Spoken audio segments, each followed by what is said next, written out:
जय भोलेनाथ। हर हर महादेव। दोस्तों आज पूज्य गुरुदेव के श्रीमुख से ही सुनते हैं कुछ खास उपायों के बारे में। बैसाख महीने में बाबा शंकर को जो चढ़ाया जाता है और 1000 अश्वमेध यज्ञ का पुण्य फल हम प्राप्त कर लेते। इंदार और शमी ने दोनों ने मिलकर भगवान शिव की आराधना करी और देवादिदेव महादेव ने वर दे दिया। सुनो शमी और सुनो मंदार, यदि कोई भूल से भी आपकी पत्ती, आपका पुष्प मुझे समर्पित कर देगा, सुनो मंदार, सुनो शमी, अगर कोई भूल से भी आपकी पत्ती, आपका पुष्प मुझे समर्पित कर देगा, उसे 1000 अश्वमेध यज्ञ के स्नान का जो पुण्य होता है वो एक क्षण में प्राप्त होगा। 1000 अश्वमेध यज्ञ का पुण्य, 1000 अश्वमेध यज्ञ का पुण्य एक क्षण में प्राप्त होगा। ये मंदार, ये शमी, 1000 अश्वमेध यज्ञ का पुण्य एक साथ। शमी की पत्ती देखिए आप लोगों ने, जम के तो बोले जरा, देखिए मंदार पुष्प भी देखा हुआ है। अब शमी की जो पत्ती होती है, उस शमी की पत्ती को भगवान देवादिदेव महादेव पर चढ़ाने का, शमी की पत्ती जो होती है उस शमी की पत्ती को चढ़ाने का एक नियम भी होता है। थोड़ा सावधानी से सुनना इस नियम को, जो आपके जीवन को सार्थक बना सकता है। शमी की पत्री को चढ़ाने का एक नियम है, बड़ा सुंदर नियम, आपके जीवन में उतारने लगा। महाराज, जब सारा श्रृंगार मेरे देवादिदेव महादेव का हो जाए, बहुत ध्यान से सुनना, ये प्रसंग आया नहीं पहले, आज अगर कुबेरेश्वर बाबा की पावन धरा पर यह प्रसंग निकला है तो उसको ध्यान से सुनना।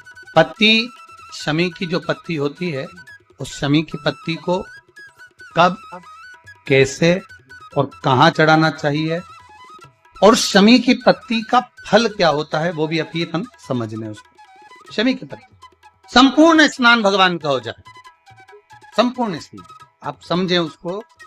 जैसे ये शिवलिंग है, जलाधारी, जल निकल कर जाने का स्थान, गणेश, कार्तिकेय, अशोक सुंदरी, जलाधारी मतलब माता पार्वती जी का हस्त कमल, शिवलिंग शिव का स्वरूप, ऊपर जो जलाधारी लगी है उसमें से एक एक बूंद जो पानी नीचे गिर रहा है, जो पानी नीचे गिर रहा है, शिव जी की बेटियां जया, विषहरा, शामली बारी, दौतली, देव, शिव जी की पुत्री बेटी। जब देवादिदेव महादेव को शमी का पत्ता चढ़ाया जाता है, कब चढ़ाते हैं, जब आपने संपूर्ण जलाधारी को हाथ से साफ कर दिया हो, शिवलिंग पर जल चढ़ा दिया हो, शिवलिंग का पूरा श्रृंगार आपने कर दिया हो, संपूर्ण श्रृंगार मेरे देवादिदेव महादेव का हो गया, संपूर्ण श्रृंगार। बाबा को चंदन का लेपन, अबीर, गुलाल,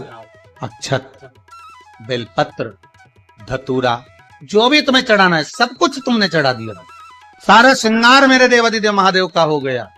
तब शमी की पत्ती को मां जगत जननी की जो जलाधारी है उस पर मात्र स्पर्श कराकर शिव के शिवलिंग पर आखिरी में समर्पित कर देना चाहिए, जिससे हमारी मन की जो कामना है वो मां जगत जननी देवादिदेव महादेव से उनके कानों में श्रवण कर। शमी पत्र का एक बात और स्मरण में रहे, शमी पत्र की बहुत एक बात और अपने स्मरण में लीजिएगा। शमी पत्र जैसे शिवलिंग, जलाधारी और स्थान, जब बहुत ज्यादा मात्रा में दरिद्रता होती है, बहुत ज्यादा मात्रा में बहुत कष्टमय जीवन, जब तुम्हारी चित्त वृत्ति में आए, जब तुम्हारे मन में आए, धन भी नहीं है, पैसा भी नहीं है, बहुत दरिद्रता का जीवन है, बहुत दुखी जीवन, तब बेलपत्र और शमी पत्र का प्रयोग जरूर करके देखना। प्रैक्टिकल करने में कुछ नहीं जाता, प्रैक्टिकल करने में क्या जाता, करके देख। उस समय पर वो कहते हैं ना कि कोई कहने वाला कह दे कि महाराज जी, वो एक महाराज प्रवचन दे रहे थे और प्रवचन में देते देते देते देते किसी ने, महाराज जी प्रवचन दे रहे थे कि मदिरा का पान नहीं करना चाहिए, नहीं पीना चाहिए, गलत है, नाली में पड़ा होता है, व्यसन में पड़ा होता है, ऐसा पान ना करो। एक महाराज का पेचेन वाला खड़ा हो गया, उसने खड़े होकर कह दिया, ओ महाराज तुम इतनी बड़ी बड़ी बात कर रहे हो, तुम्हारा सगा भाई तो पी के नाली में पड़ा, गटर में पड़ा। महाराज जी को क्रोध नहीं आया, समझ थी। महाराज जी ने कहा, भैया देख, मैं भी प्रवचन दे रहा हूं, मेरा भाई भी प्रवचन दे रहा है, मैं मुंह से समझा रहा हूं कि पीकर लोग नाली में गिरते हैं, गटर में गिरते हैं। मेरा भाई प्रैक्टिकल करके दिखा रहा है कि मत पिया। प्रैक्टिकल वाली बात है। शमी पत्र, बेलपत्र का एक बार जीवन में प्रैक्टिकल कर कर देखना, प्रैक्टिकल करना। जैसे आपको कहा कि आपका विश्वास अगर पक्का है, भरोसा अगर दृढ़ है, और शंकर के प्रति अगर आपका विश्वास पक्का है, शंकर कह रहे हैं, मां उमा से, मां पार्वती से, मेरा महेश कह रहा है, मेरा बाबा भोलेनाथ, मेरा बाबा विश्वनाथ, मेरा त्रिकालदर्शी कैलाशी अविनाशी कह रहा है कि हे पार्वती,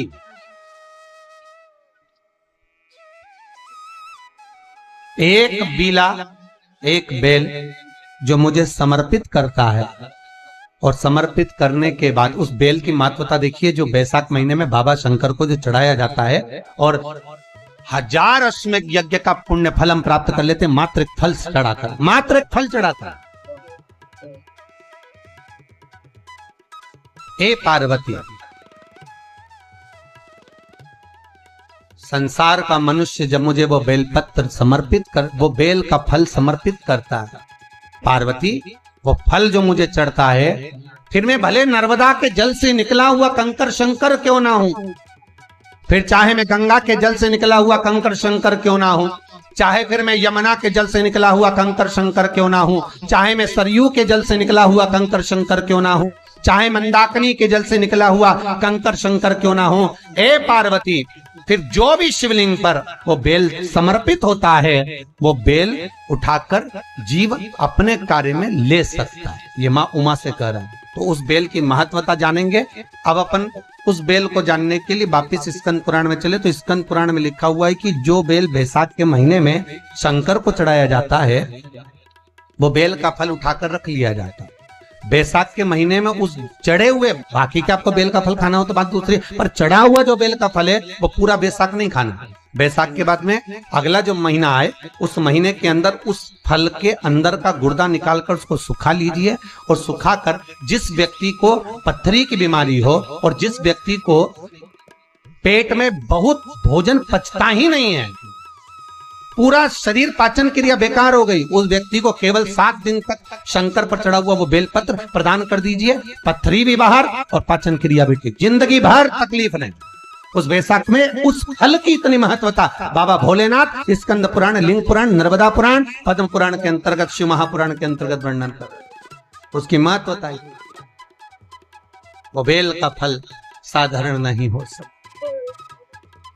अब मंदार का जो पुष्प होता है, आंकड़े का जो फूल होता है, एक सफेद कलर का भी होता है और एक गुलाबी कलर का भी होता है। देखा है आप लोगों ने?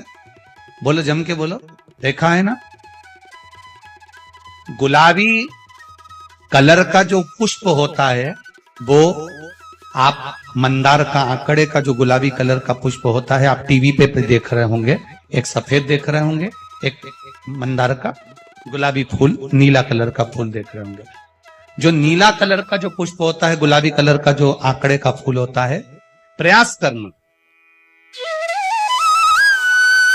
जब किसी विषम परिस्थिति में फंस गए, विषम परिस्थिति, जब आपको लग रहा है कि मुझे बहुत भय लग रहा है, कुछ बुरा होने वाला है, आपको लग रहा है आज मेरी उल्टी आंख बहुत फड़क रही है, कुछ गड़बड़ होने वाला है, आपको लग रहा है मेरी सीधी आंख फड़क रही, कुछ गड़बड़ होने वाला है, तब केवल वो नीला जो गुलाबी पुष्प है मंदार का, उसको कहीं से लाकर शिवालय में अशुभ सुंदरी वाली जगह पर स्पर्श कर कर शिवलिंग पर आप चढ़ा दीजिए।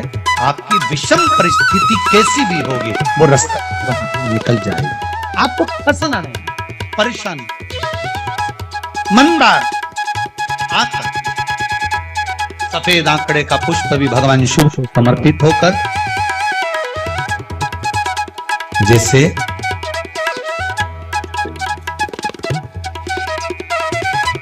बेले के फल का गुर्दा, बेल का जो फल होता है, बेल पत्री का फल, उसका जैसे गुर्दा उसके अंदर का जो भाग होता है बेल का, वो गुर्दा, उसको अग्नि में जलाकर उसकी भस्म तैयार कर कर छान कर जब जब आपके यहां विद्वान ब्राह्मण शिव जी का अभिषेक कराते हैं, पूजन कराते हैं, तो उसमें लिखते हैं पूजन के साहित्य में बेलपत्री, धतूरा, दुर्वा, ये उसमें नीचे लिखेंगे भस्म। लिखते कि नहीं लिखते? लिखते हैं ना, भस्म अभिषेक में चाहिए रहती है। तब उस भस्म का थोड़ा सा भी भाग आप अगर शिव को समर्पित कर रहे हो तो ये जान लें कि शंकर मनवांछित फल प्रदान कर रहे हैं, शिव फल प्रदान कर रहे हैं।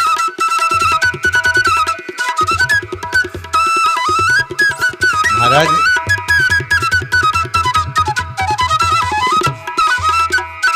बेलपत्री के वृक्ष के नीचे बैठकर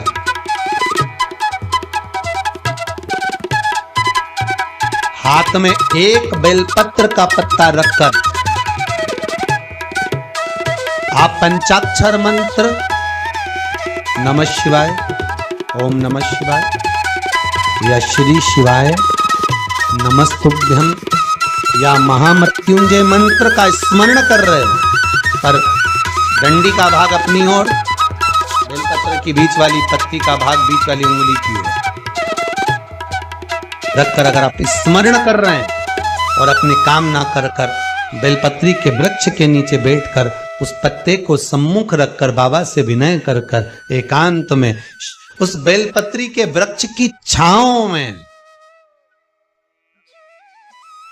बेलपत्री के वृक्ष की छांव में आप कामना कर कर उस पत्ते को शंकर भगवान के ऊपर समर्पित कर रहे हैं, तो ये जान कर रखें कि पार्वती और शिव का मिलन करवा रहे हैं और अपनी मनवांछित फल कामना पूर्ण करवा रहे हैं। क्योंकि शिव और पार्वती का जब मिलन होता है, शंकर पार्वती जब एक दूसरे के सम्मुख में होते हैं, शिव और पार्वती जब एक दूसरे के सामने अपने बच्चों के कारण एक दूसरे के सम्मुख में आते हैं, तो उनके चेहरे पर प्रसन्नता का भाव आ जाता है।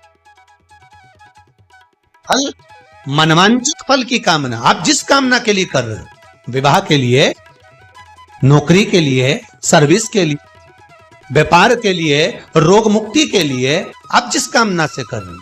ईश्वर महादेव, जो व्यक्ति पथभ्रष्ट होता है, जैसे मदिरा के नशे में पड़ गया, कहीं जुए में पड़ गया, कहीं मांसाहार में पड़ गया, कहीं व्यसन में पड़ गया, कहीं गलत काम में अगर कोई जा रहा है, तो श्रंभेश्वर महादेव के नाम से काली तिल भगवान शिव को समर्पित करी जाती है। महाराज काली तिल को वापस उठाकर ले आते हैं, उसी काली तिल को जो मदिरा का नशा करने वाला होता है या जो गलत व्यसन में डूबा हुआ होता है, उसको वो सुबह के समय अगर नहीं खाता तो भोजन के साथ उसको दिया जाए। श्रंभेश्वर महादेव, एक बेलपत्री का भी बहुत अच्छा प्रयोग है श्रंभेश्वर महादेव का। मदिरा पीने वालों के लिए, मांसाहार, व्यसन में, जुए में, वेश्यावृत्ति में, पर नारी में, गलत जगह पर जो डूबे रहते हैं उनके लिए, पहले की कथा में उसका वर्णन किया है बेलपत्री। श्रंभेश्वर महादेव, एक बार सब बोलेंगे, कौन से महादेव? श्रंभेश्वर महादेव। फिर जम के बोल लो एक बार, श्रंभेश्वर महादेव। जब हमारे घर में क्रोध बढ़ता है या कोई गलत कार्य में जाने लगता है, तो श्रंभेश्वर महादेव का हमें शरणागति लेना चाहिए, श्रंभेश्वर महादेव का पूजन करना चालू कर देना चाहिए। कई लोग कहते हैं महाराज जी ये श्रंभेश्वर महादेव का मंदिर कहाँ मिलेगा, हम कहाँ पूजन करने जाए? कहीं नहीं जाना, तुम्हारे घर के पास में जो शंकर जी का मंदिर है वहीं जाओ, उसी देवालय में, उसी मंदिर में जाओ, श्रंभेश्वर महादेव के नाम से जल चढ़ाना प्रारंभ करेंगे। वो जल जो गलत संगत में पड़ा हुआ है उसका आचमन कराना प्रारंभ करेंगे, अपने आप उसकी धीरे धीरे बुद्धि सुधरना प्रारंभ हो जाएगी। ऐसा श्रंभेश्वर महादेव का नाम। दोस्तों उम्मीद करते हैं जानकारी आपको अच्छी लगी होगी। यदि अच्छी लगी तो छोटा सा लाइक अवश्य करिए। आप पहले बार मेरे चैनल पर आए हैं तो मेरे चैनल को सब्सक्राइब करिए, बेल नोटिफिकेशन अवश्य दबाइए जिससे आने वाली वीडियो आपको समय से प्राप्त हो सके। दोस्तों फिर मिलते हैं एक नई जानकारी के साथ नई वीडियो में, तब तक के लिए जय भोलेनाथ, हर हर महादेव, धन्यवाद दोस्तों।